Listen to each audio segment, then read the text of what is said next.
All right, greetings. Welcome back to Black Bear News, where everything is connected. How y'all feeling? What's going on, guys? Sorry for the lateness. I apologize. I was walking out to do the show,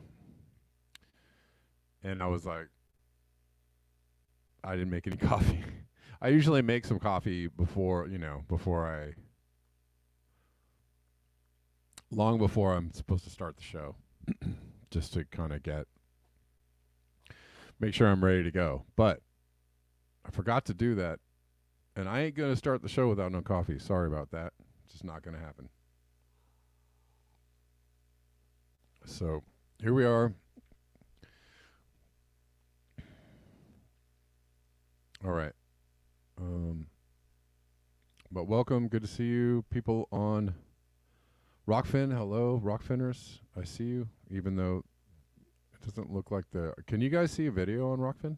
Hold on. Hold on. I pressed the live button, but it didn't... There was no picture on Rockfin. There we go. Okay. Now we're definitely live on Rockfin.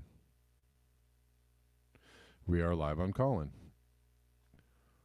What's up, Callin people?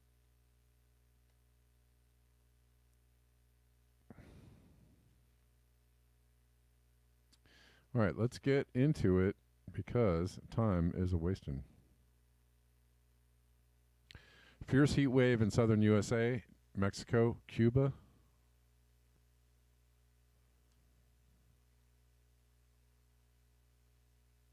The heat is on. The heat keeps coming. Texas, Dallas, Fort Worth tied its highest minimum temperature on record with 86 Fahrenheit. Imagine some good old Texas humidity mixed in with that 86 Fahrenheit. Mexico, new August records, 41. Nuevo Casas Grande. 39.5 at Chihuahua. 38 Durango, 42.6 Ciudad Victoria, Monclova. Cuba, 36.6 at Bahia Honda. All-time high tide.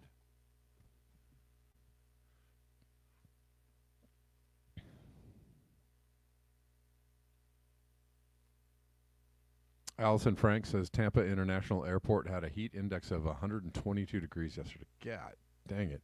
Yeah, there are some very... And I saw some... I think I have it in my... I might have it in my queue. This isn't it. This is it. I don't even know. I mean, this sounds so unbelievable. It's hard for me to even take this. I'm kind of like, no, this isn't real. You're kidding. Can you verify this? Anyways, this is from extreme temperatures around the world. Record heat west and east of the Mediterranean. Turkey recorded a new August national record with 47.9 C. That is super toasty at Darik on August 4th and 5th. Russia rose to 42 C, and the warm air reached Lapland with 31.7 C in northern Finland. In the Middle East, heat indexes, listen to this, up to 70 C on the Iranian coast. I mean, is that real? I don't think. Sometimes even I think the temperature sites are exaggerating or whatever, but that's what they're doing. That seems to be what their account is about. I don't think that they would be playing that up for laughs, but 70C? How? 70C, what is that in Fahrenheit? 158 degrees Fahrenheit. Yeah. That's a heat index of 158. How do you survive that? How do you survive that? How aren't people just dropping like flies? Is everybody huddled in an air-conditioned igloo? Where is everybody going? Is anybody out on the street just falling down over dead at 158? How? How is that possible?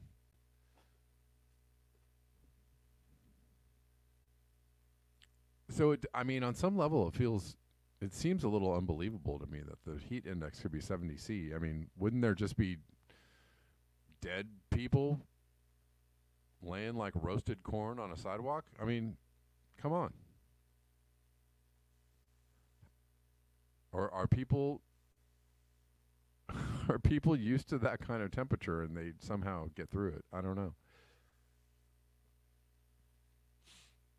Anyways, from Steve Austin, this is pretty concerning for a state that is required by law to be net zero by 2050. How do we electrify everything if there isn't a secure source of electricity? How about that renewable power? They call. Oh, crap. No. No.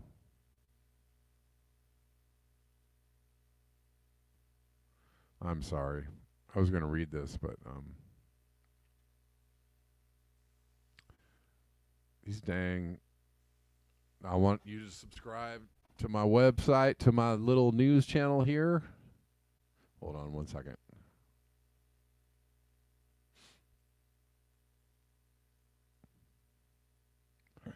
I wonder how many people actually subscribe to this news site. Are people just like, whatever? Okay, here we go. Is this going to work? Yep. Climate change is making Pacific Northwest hydropower less reliable.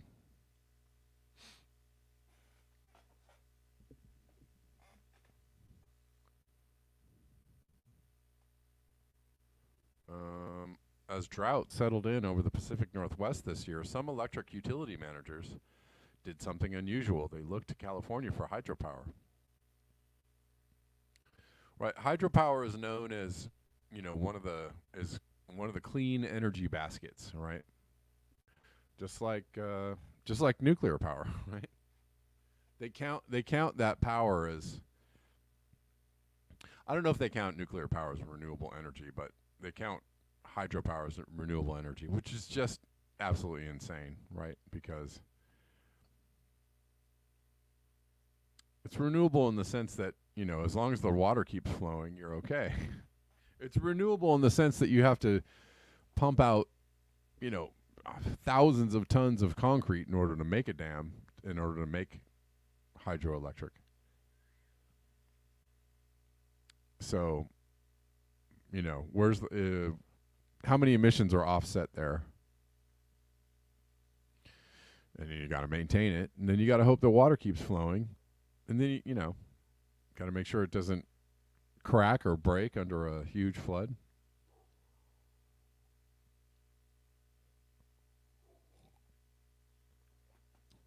It's very shaky, is all I'm trying to say. Anyways, while the Golden State's reservoirs retained an abundant supply of water after an abnormally wet winter, in Washington, the nation's leading producer of hydropower, some systems saw less water than expected. The hydropower variability this year represents one example of some of the changes the country can expect in a warming world. According to a new report from Stanford researchers, the report checked the note that hydropower will carry the Northwest into its clean energy future. Instead, it found that as climate change has driven worsening drought in the western U.S., utility operators have increased electricity generation from fossil fuels. The report suggests that without meaningful modeling for climate change and energy resource planning, the West will be ill prepared to meet demand and its ambitious clean energy goals. At the turn of the 20th century, settlers encroached on indigenous peoples' homelands of the West and began building dams to make rivers run like machines. Yeah. A series of stagnant pools and turbines. Dams transformed the free-flowing freshwater highways that once supported abundant salmon runs, lamprey, and other life. They were harnessed to instead light up homes and businesses and fire up lumber, pulp, and paper mills. In 2022, hydropower accounted for 67% of Washington's energy generation. But many of the pieces of these dammed rivers are approaching or have passed their 100th birthdays, and some operators are faced with expensive upgrades and with choices about their future. For some utilities, the benefits of removal outweigh the costs of keeping them running. There you go. It costs a lot of money to keep these things going. Since 2000, the western U.S. has seen record-breaking droughts and a decline in total runoff coming through the region's dammed rivers. In times of drought, utilities have fired up coal and gas facilities, driving up greenhouse gas emissions and increasing methane leaks and air quality-related deaths. Stanford researchers reported in the Proceedings of the National Academy of Sciences in July. The decline in hydropower generation in the western U.S. led to an extra 121 million metric tons of carbon emissions from 2001 to 2021. And electricity generation from fossil fuel plants was 35% higher in the driest months in California. In the Northwest, the generation crept up to about 11% in the driest months. In 2019, for example, Washington's greenhouse gas emissions reached their highest levels in over a decade. That largely stemmed from a higher reliance on fossil fuels, mainly coal and natural gas, for electricity because of poor hydropower production, according to the state. The state electricity sector's emissions rose from 16.5 million metric tons in 2018 to 21.9 million metric tons in 2019, the equivalent of adding more than 1 million gas-powered cars on the road. Yeah, the researchers found is an unaccounted cost of climate change. Yeah. I want to go back here and read this sentence.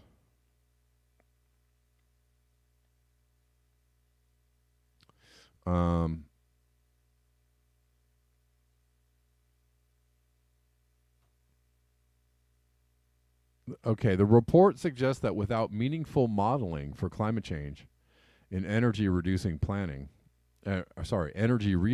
planning, the West will be ill prepared to meet demand and its ambitious clean energy goals. Right.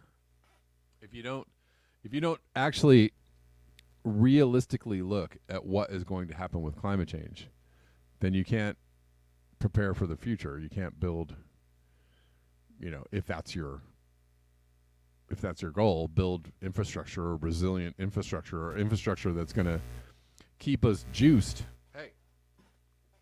Keep us juiced when climate change hits. Well, then you're just making dumb moves, right? You're just setting yourself up for failure.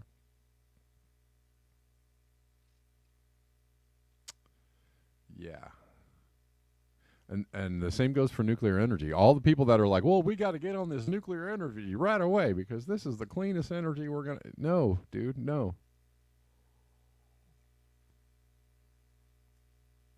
You need a stable climate for nuclear energy. You need a stable grid for nuclear energy. You need stable, you need civilization to be working pretty much on all gears in order to maintain a nuclear power plant. To assume that that is what is going to happen in the future is pure hubris. But we're good at that, right? We're good at hubris. We're good at running on our own, getting high on our own supply. We're good at, running on like, no, that'll never happen. No, we're humans. We're really intelligent and we're going to figure it out. Okay. But what if you don't?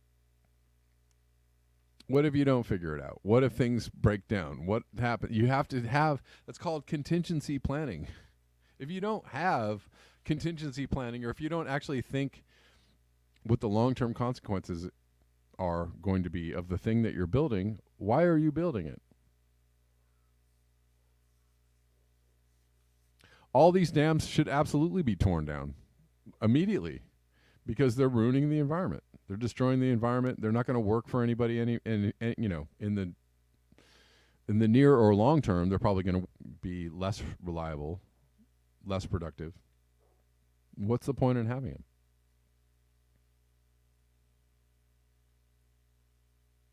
Again, the best, unfortunately, I know people don't want to hear this. The best way to prepare for this collapse is to start dismantling the infrastructure that has fueled this collapse as quickly as we possibly can while we still have the money and the energy and the resources to do it. Do that as quickly as possible. Start living much more naturally. Stop pumping chemicals out into the environment. But that means putting the brakes on the Titanic, which could be done. The Titanic did have, ways to turn itself and stop itself. It's a big ship. Anyways.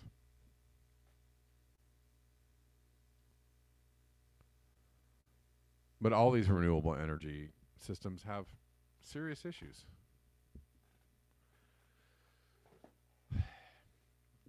Some of them work better than others, granted.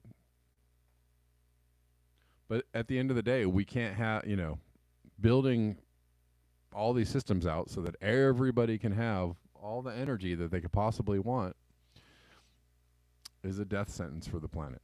So you can't have that either. So what are you going to do?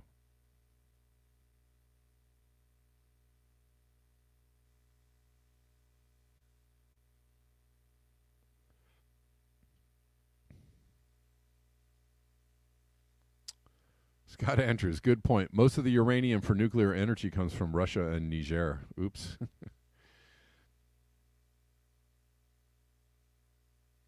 Oh, and they're ramping things up in Niger, right? We're going to talk about that a little bit. Looking at the wild, wacky weather in Europe. This is climate change or unstable weather patterns. Definitive max temperatures yesterday in Europe.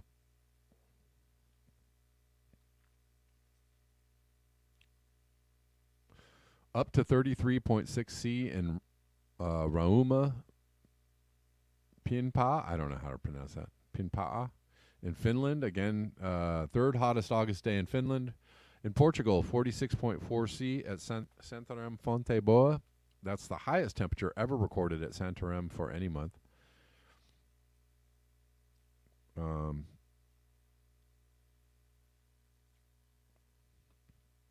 So you have these extreme high temperatures here, and then you have extreme low temperatures here going on in a record cold in Italy.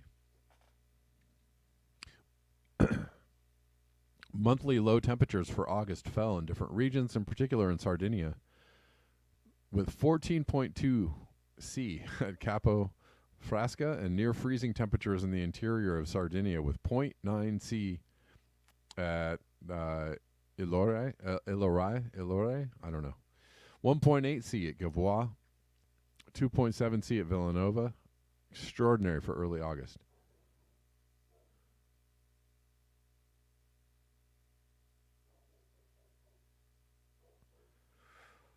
That's crazy.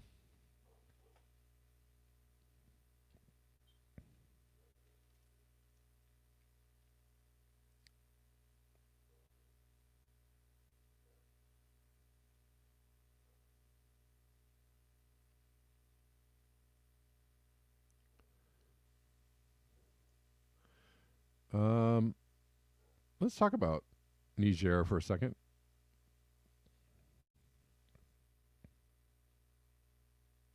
Yay, we're mad at people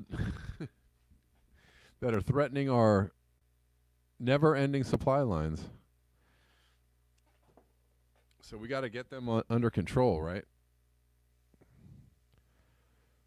We need your oil. We need your poppies.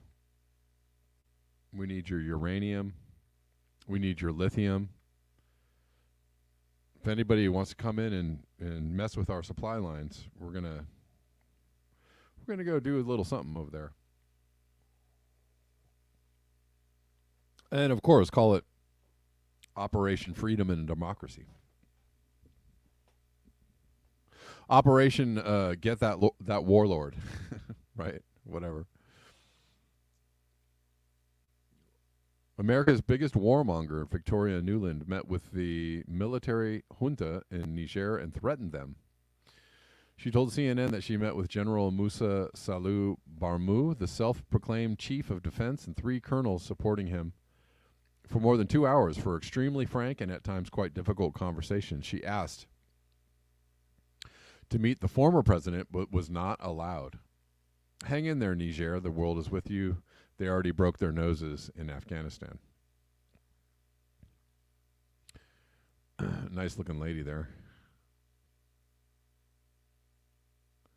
And what's happening here in Niger? Coup leaders refuse to let senior U.S. diplomat meet with nation's president. The former president. He's not the president anymore.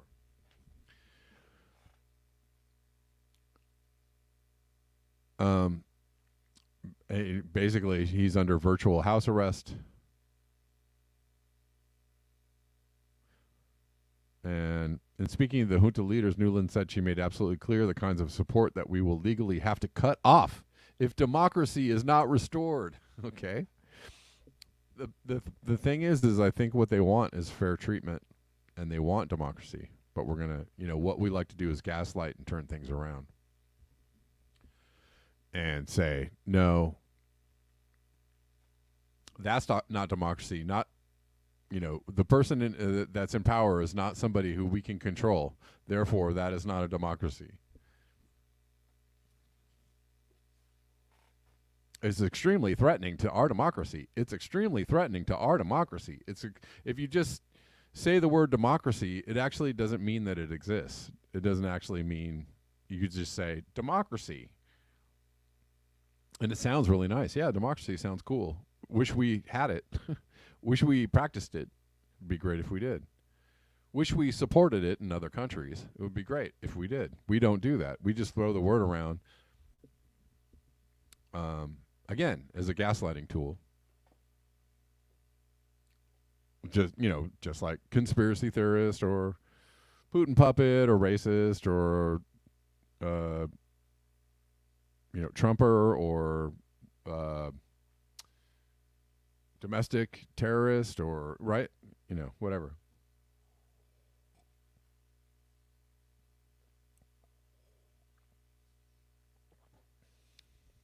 Yes, good point, Judy Truitt. That's called bribery. We'll cut the aid off if you don't do what we want.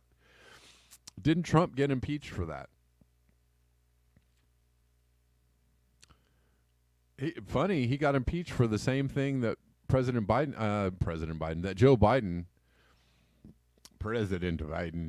that Joe Biden got, applauded for on stage. He bragged about it on stage, and everybody was like, that's fine. That's fine. He's, he's our guy, so it's fine. Whatever you want to do. That was a funny story, Joe. Ha ha ha ha ha.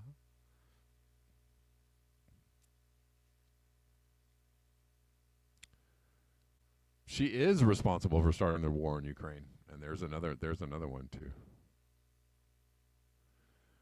If the U.S. determines that a democratically elected government has been toppled by unconstitutional means, federal law requires a cutoff of most American assistance, particularly military aid. Well, who's going to determine that? I wonder. She said she also stressed U.S. concern for the welfare of President Mohamed Bazoum, who she said was being detained with his wife and son. The meeting was with General Musa Salou Barmou, a U.S. trained officer. It starts getting thick, doesn't it? Oh, the irony. A U.S. trained officer and 3 of the colonels involved in the takeover. The coup's top leader, former presidential guard head Abdurrahmane Chiani, did not meet with the Americans. So the coup's top leader did not meet with her. In other developments Monday, leaders of West Africa's regional bloc said they would meet later this week to discuss next steps after the junta defied a deadline to reinstate the president. The meeting was scheduled for Thursday in Abuja, the capital of neighboring Nigeria, according to a spokesman for ECOWAS bloc. Meanwhile, the junta's mutinous soldiers closed the country's airspace and accused foreign powers of preparing an attack. State television reported the junta's latest actions Sunday night, hours before the deadline set by ECOWAS, which was warned of using military force if Bazoum was not returned to power. A spokesman for coup leaders, Colonel Major Amadou Abramani, noted the threat of intervention being prepared in a neighboring country and said Niger's airspace will be closed until further notice. Any attempt to fly over the country will be met with an energetic and immediate response. The junta also claimed that 2 Central African countries were preparing for an invasion, but did not name them. I wonder what those 2 could be. It called on Niger's population to defend the nation. The coup toppled Bazoum, whose ascendancy was Niger's first peaceful democratic transfer of power since independence from France in 1960. The coup also raised questions about the future of the fight against extremism in Africa's Sahel region, where Russia and Western countries have vied for influence. Niger had been seen by the United States and others as the last major counterterrorism partner in the Sahel, south of the Sahara Desert, where groups linked to Al-Qaeda and Islamic State group are expanding their influence. I thought we liked Al-Qaeda. I thought we actually fund the Islamic State and Al-Qaeda, so it seems very concerning, isn't it? Also Monday, Mali said it and Burkina Faso, both neighbors of Niger run by military juntas, were sending delegations to Niger to show support. Both countries have said they would consider an intervention in Niger as a declaration of war against them. Whoa. Regional tensions have mounted since the coup nearly 2 weeks ago, when mutinous soldiers detained Bazoum and installed Chiani as head of state. Analysts believe the coup was triggered by a power struggle between Chiani and the president, who was about to fire him.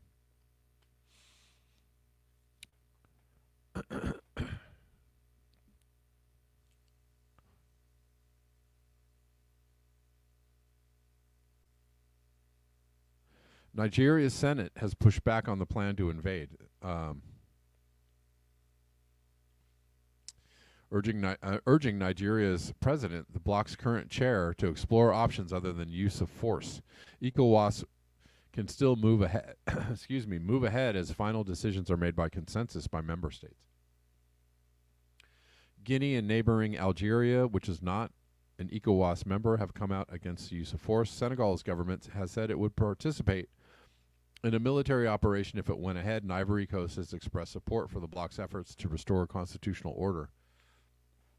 Oh, listen to this. The junta has asked for help from the Russian mercenary group Wagner. The Wagner Group, according to Wasim Nasir, a journalist and senior research fellow at the Soufan Center. However, Newland indicated the coup leaders did not seem receptive to welcoming Wagner mercenaries into the country, as has happened with several surrounding unstable West African countries. Wow. The conflict widens.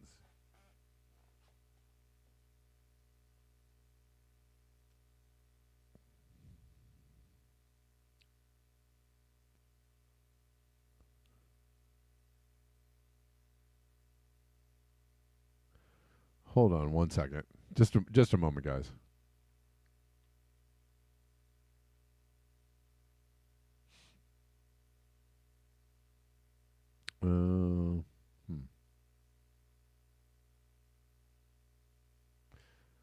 I don't know. All right, Martin. Well, I appreciate your opinions. Thanks.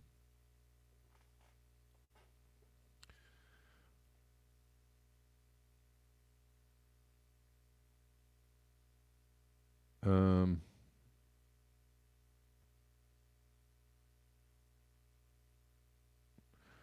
I mean, we just to counter really quickly. Hold on. Let me finish doing what I'm doing. I'll go back to that.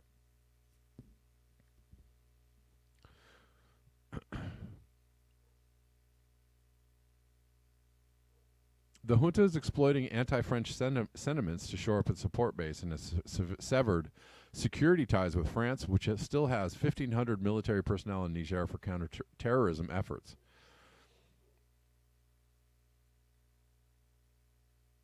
Many people, largely youth, have rallied around the junta, taking to the streets at night to patrol after being urged to guard against foreign intervention. I mean, there are different sides of the story, right? This is obviously Associated Press telling you the U.S. version of the story, I guess.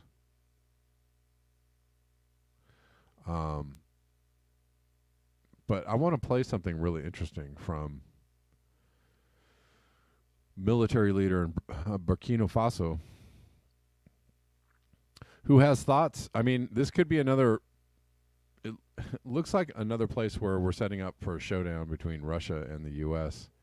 in another theater. Let me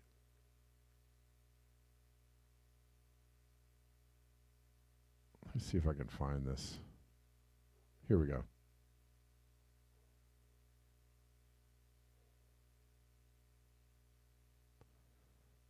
I think this is it.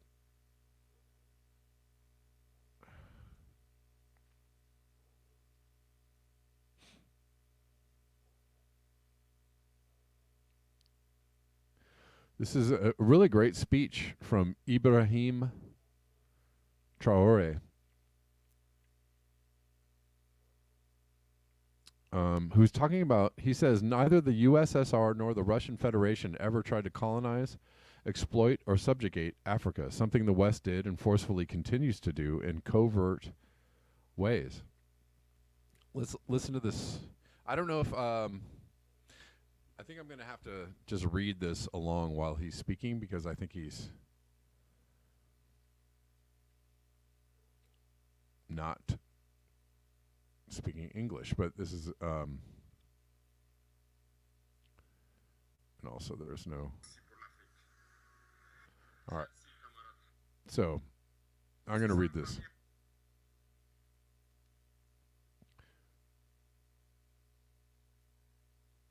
He says, we feel like family, as in Russia is a family for Africa too. We are a family because we have the same history. Russia made enormous sacrifices to free the world from Nazism during World War II. Sorry. The African people, our grandfathers, were also forcibly deported to help Europe to get rid of Nazism. We share the same history in the sense that we are forgotten peoples of the world, whether in history books, in documentaries, or films. We tend to dismiss the key role played by Russia. Sorry. I'm going to turn this down just a little bit. We tend to dismiss the key role played by Russia and Africa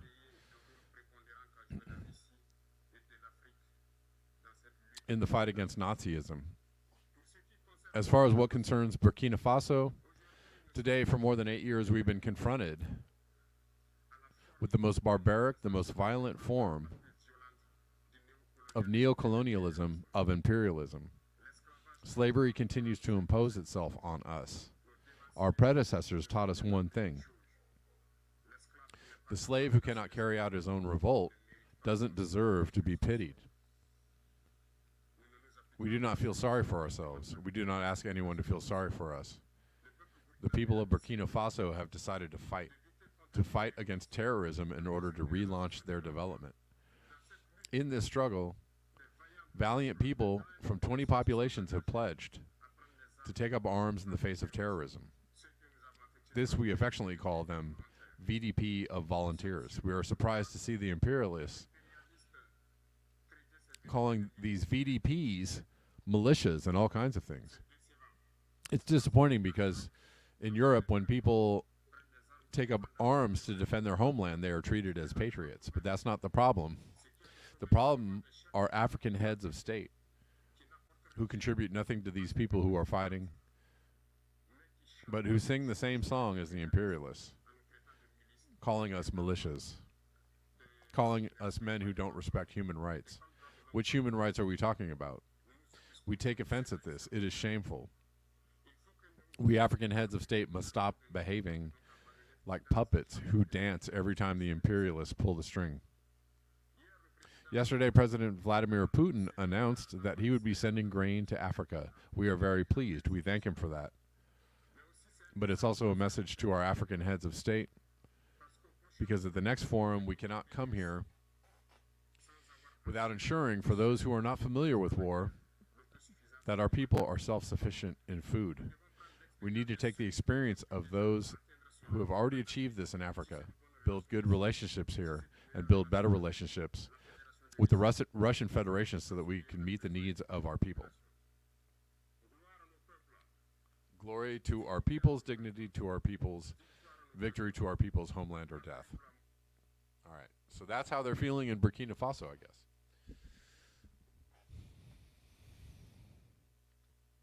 And also, held up for investigation Libya as an example of how we love to support democracy.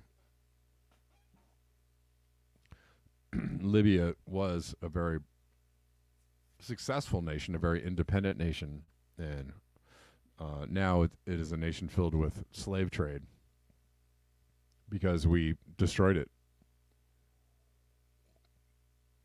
We killed their leader and destroyed their nation, so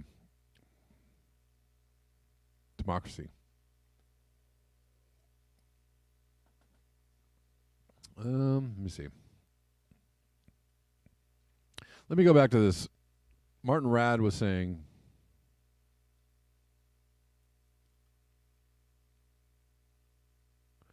your solution is as much of a death sentence as the problem for most humans. What's happening is a death sentence for humans and most species, not the planet. 99% of all species that ever were on this planet are no more, and thinking that we know best what's good for the planet and other species is hubris itself. Just like keeping the panda an evolutionary failure alive because we enjoy its appearance. Okay. Sure. That's how you feel, man.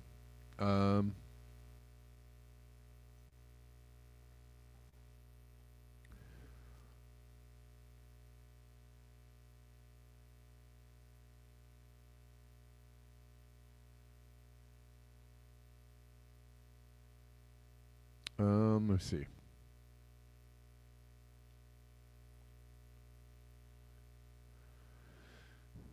Yes, France has screwed Burkina Faso, so kicking them out. Right.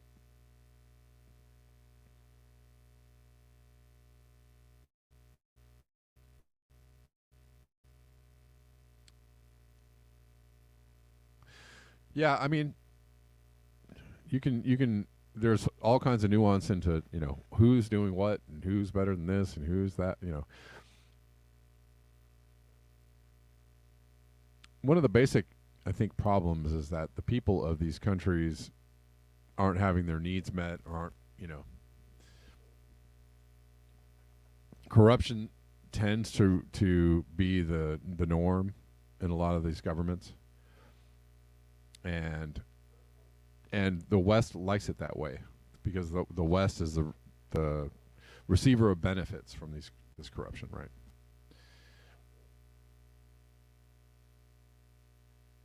I don't know. Who knows where this is going, but probably nowhere good, I'm guessing. Because it looks like there seems to be a ramp up in tension there. Let's see.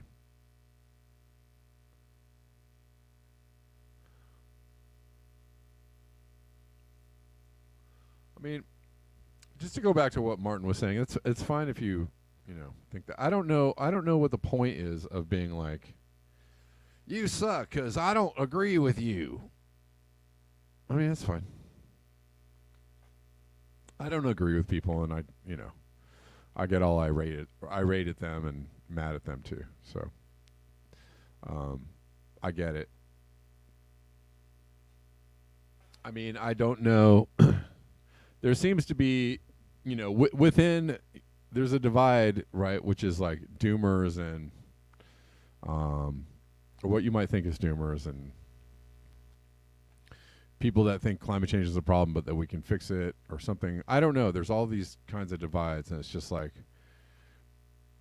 we could go down the road of like purity tests. I don't necessarily enjoy. I think that people who are saying like, hey, let's build a bunch of renewables and save the planet, I don't think that's true. I don't think that's a wise thing to do.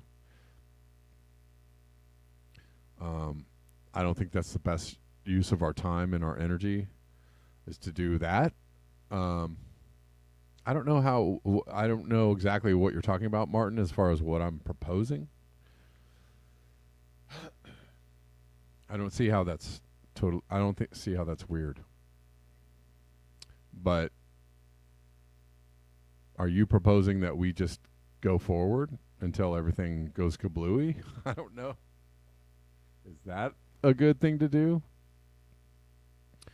We can argue the finer points or whatever, but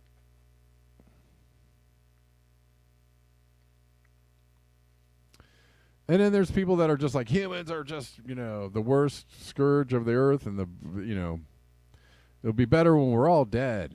Okay.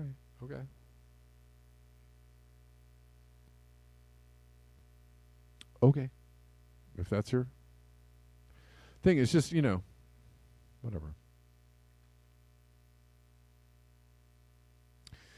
Glenn Greenwald talking about cancel culture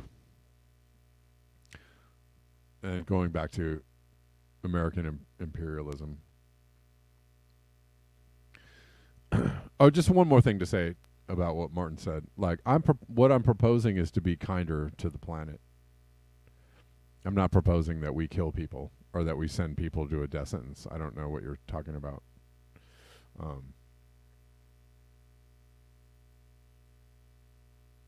I don't know. The fact that you think you know everything about everything that's going on the planet and how it all works is kind of hubris too. So we're all full of hubris. Let's just pick our own hubris.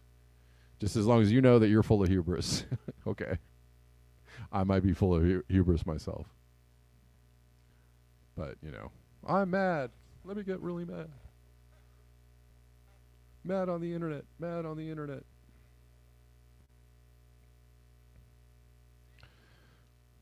We all have our moments, I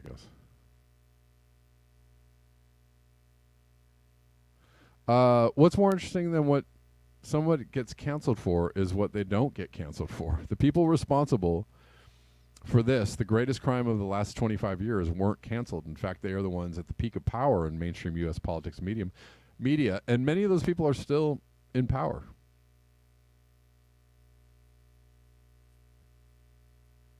Many of those people are still in power.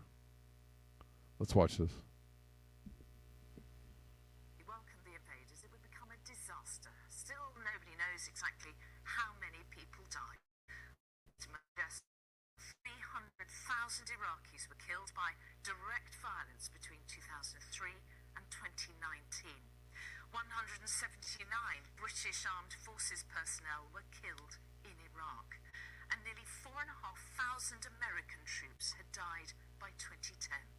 As Geraint Vincent reports, the invasion's terrible legacy is still being felt today.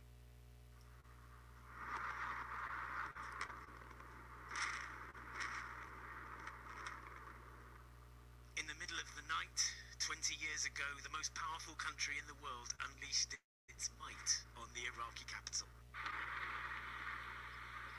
Explosions in Baghdad marked the start of the US-led coalition's operation to remove Saddam Hussein from power. At dawn, far to the south, hundreds of thousands of Allied troops invaded Iraq over the Kuwaiti border. Their immediate objective, the city of Basra, a city which was and still is home to Zainab Hamid and her family. Zainab explains that she was 7 years old when the invasion began. Her mother and two of her brothers were killed in a coalition airstrike on her neighborhood. Zainab was among the injured. The invasion changed my life, she says, and changed my country for the worse. The threat that Saddam posed to the world, and in particular his possession of weapons of mass destruction, was the reason the coalition gave for its invasion. Weapons that were never found. One of the first British soldiers into Basra 20 years ago was Alan Jones of the Royal Marines. Legal justification for that war probably wasn't as foolproof as what it should have been. You can't not regret the catastrophes that followed because of it. Mass collateral, mass loss of life within the Iraqi population. And you do think about that a lot, yes. So regret, yes, it is now a regret for me. The catastrophes came thick and fast. After the coalition had declared its mission accomplished, Iraq was soon engulfed in sectarian violence and then full-blown civil war. Dr. Ali Mathana was an Iraqi exile who returned to his country after Saddam had been removed. The United Kingdom and the United States invaded Iraq without an obvious plan to build the country or to restore the country, and suddenly we found all our military forces collapsed, and we were seeking the first principle things that the human being is asking for, which is the security. The security vacuum in Iraq provided fertile ground for extremism. After the official withdrawal of American forces in 2011, the Islamic State declared large swathes of the country part of its so-called caliphate. Defeating the extremists took years and more bloodshed. People of Iraq are immeasurably better off, and I'll just give a few figures. The per capita GDP is 5 times today what it was in 2004. Life expectancy for an Iraqi has moved from 67 to 73 years in those 20 years. And oil production, which is the only source of revenue, is 4 times higher than it was under Saddam Hussein. And yet Iraq remains a fragile society and at best partially functioning democracy which sectarianism constantly threatens to undermine. 20 years since the statue of Saddam was pulled down, Dr. Mathana walks to the spot where it used to stand with a question. What was the reason behind invading Iraq? This is the question I'm raising for the United Kingdom and the United States. And I hope someone who could answer me. Why? Why did you come and destroy this country?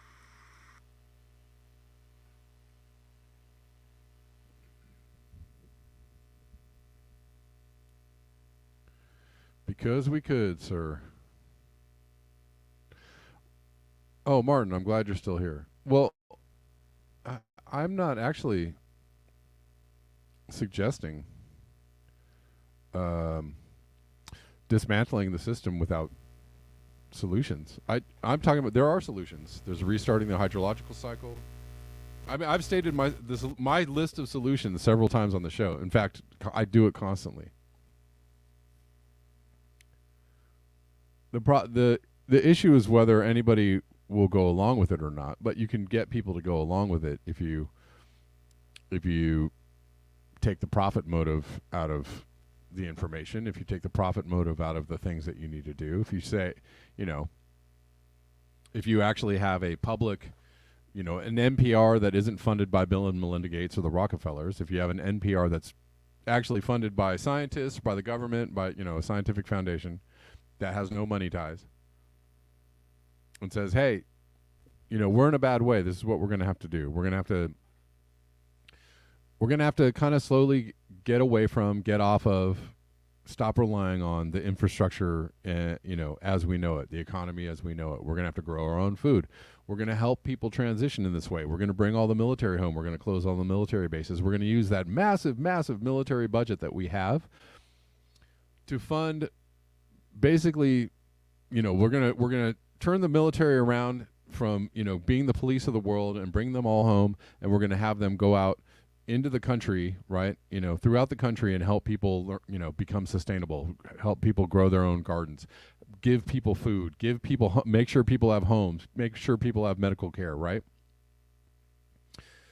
It's not that hard. It actually doesn't even take that much money, right? It doesn't even take billions and billions of dollars. It takes, probably a few $1 billion, but not, $800 billion, which is the military budget. A few $1 billion might give everybody in the country food, might give everybody in the country housing, might fund the military being a peaceful educational force, right, in the land, right? Like, you just go out, hey, we're here to like make this transition as smooth as possible, keep the peace, make sure people don't freak out, make sure people don't try to steal everybody's shit, or take more than than their allotment of whatever it is, energy or food or clothing or housing. You just transition society into a different kind of society, which sounds wild. I know it sounds like really hard to understand. It wouldn't be that hard. And so those are my solutions. That's the thing, is I don't ever propose like, well, let's just dismantle it. Let's just destroy the infrastructure and destroy the economy and leave everybody hanging. That's not my idea at all. That's not my idea at all. That's not what I want to see happen. Ending fossil fuels and right? Like, just stop oil, which is, the dumbest slogan ever.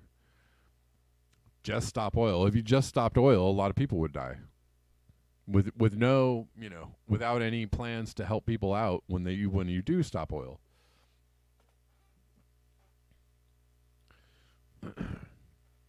Jazz Farm says, at some point we're going to have to stop telling urbanites that apartment living can be sustainable. Millions will not make it. I would suggest getting out ahead of the curve. There you go. Poppy Davis says 8 billion people with gardens. So much for trees. I mean, I don't see how it could be. It wouldn't be that hard. It wouldn't be that hard. You'd probably need a little more area than we do now, but I mean, we're talking about restarting the hydrological cycle with the gardening, right? The gardening is part of the restarting of the hydrological cycle, so it wouldn't necessarily be a bad thing.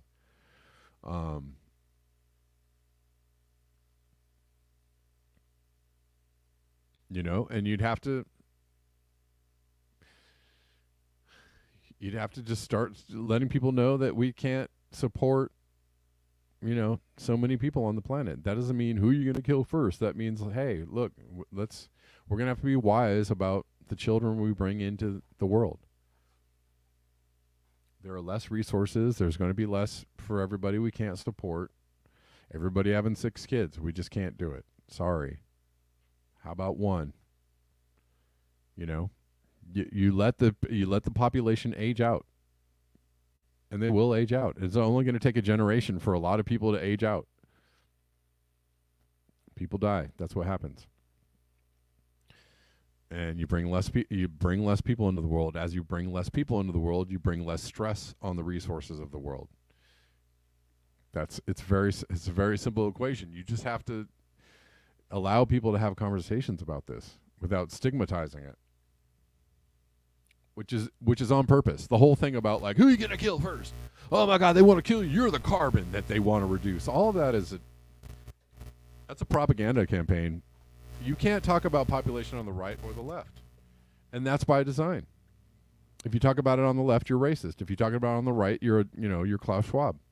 That's by design, because really, they don't want you to talk about population control. They don't want anybody having a conversation about population control. They don't want anybody having an educated balanced, informed conversation like, hey, look, we got to bring less people into the world. As people age out, the population is going to decline. Yes, the economy is going to decline. That's not such a bad thing. They don't want anybody having that conversation. That's why. So all of that whole thing is just a big fat. It's not real.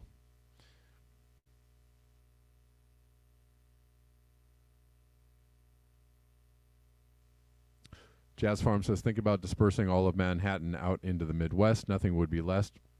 Multiply that out by all of our cities. Sure. Yeah. But I think there could be a balance. Right? I think you could have people living in areas where they can communally garden.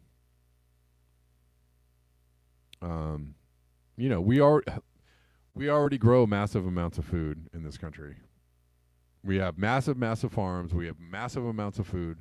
We grow all that food, to distribute to the cities. We also distribute it all over the planet. If we redirected that into, community gardens, and they probably might be really big community gardens, and trying to make sure everybody got fed, it wouldn't really be that hard. We waste a lot of food. We will waste a lot of resources growing that food, and then we throw a lot of that food away.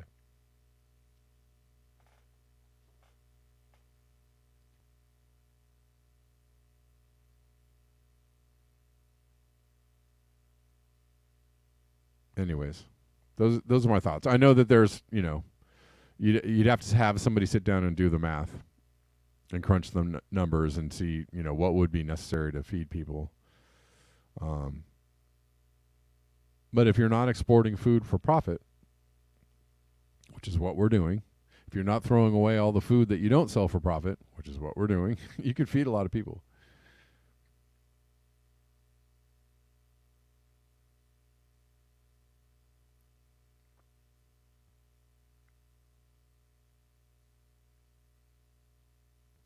But yeah, Jazz Farm, I mean, I think about that a lot. When the power does go out in Texas or anywhere, Chicago, if the power goes out for a couple of weeks, imagine people fanning out into the countryside looking for food or wood, and how immediately, the immediate surrounding countryside would be decimated, depending on how far people made it out of the cities. Jazz Farm, we are also assuming here that all of the land is growable. We have lots of food because of fossil fuels. It can grow grains where nothing else can grow. Sure.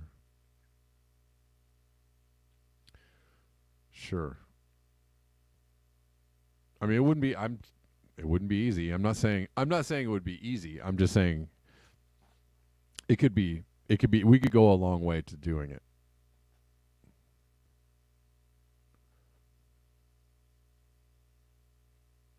All right. That does it for me, guys. Thanks so much for your eyes, your ears, and your conscience. Real quick, best way to support the show, paypal.me/Kevin Sandbloom, Venmo @Kevin Sandbloom, Cash App @Red Llama Music, buymeacoffee.com/Blackbear News. And also Super Rays and Super Chats are appreciated. Thank you, guys.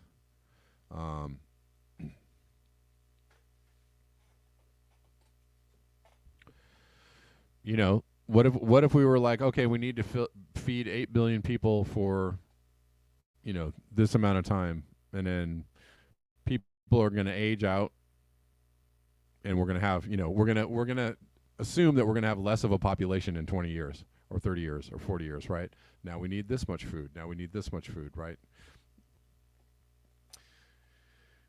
If thinkers were in charge instead of takers. All right.